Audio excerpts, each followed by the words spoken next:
kasi merong dalawang na truck doon kasi si Kuya Renz nandun pa rin. Gabi na kasi pag nagdilim na, hindi na natin sila makukuha doon. Oo nga. Stay no ko sabihin. Tanong ko, ano pwede natin? Wala, hindi na nag-online si kuya eh. Wala, naangat na din sa kanila. Alam mo, ang bilis. Pasok na raw ang tubig sa bahay nila. Mas nauna pa sa kanila kaysa sa atin.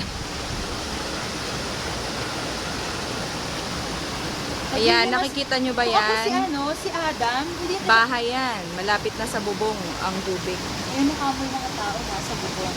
Kaya kami, andito na. Ito ate ko. Ay. Ayan, basang-basa sa ulan. Please Kasi pray for us.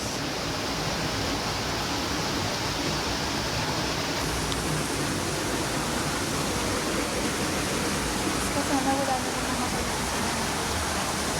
Ito yung pangalawang time na na-experience namin yung ganito. Yung una, Milenyo. Ito yung pangalawa. Far as we are concerned, it's almost the same as Milenio. The same behavior.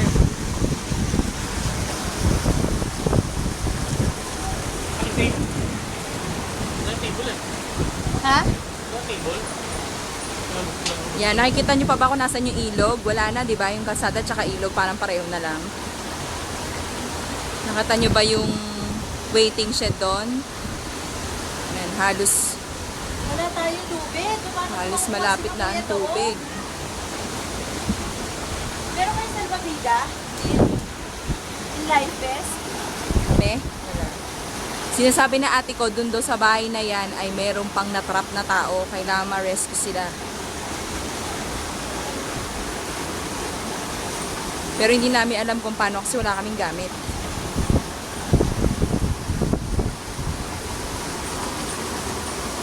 Dito kami sa second floor ng aming bahay. Buti na lang, salamat sa Diyos, may second floor kami. Alam mo, Lynn, yung baha may kasamang oil.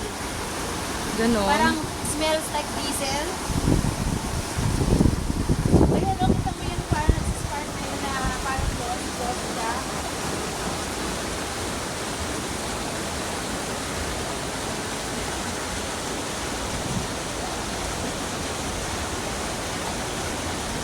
Wala pa ring tigil ang pagtaas ng tubig.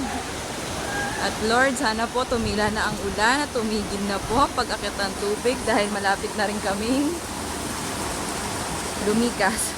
Ayun ang mga tao. Nandun si ano sa atin sa ibabaw. Ang hope ko lang, wag masira Ayun. yung bahay na yan. Oo nga, ayun may bata dun oh. Sa bata, Ayun, nasa ibabaw ng ano. asawa na yun, si Ate Ay. Rexy yun. Si ate, ano ba yun? Ano ba sila? Kailangan meron silang life support eh.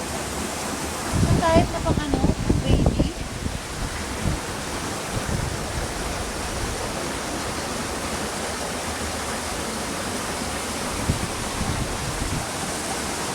Kasalukuyan pa rin pong rumaragas ang tubig. Ayan, tingnan nyo po.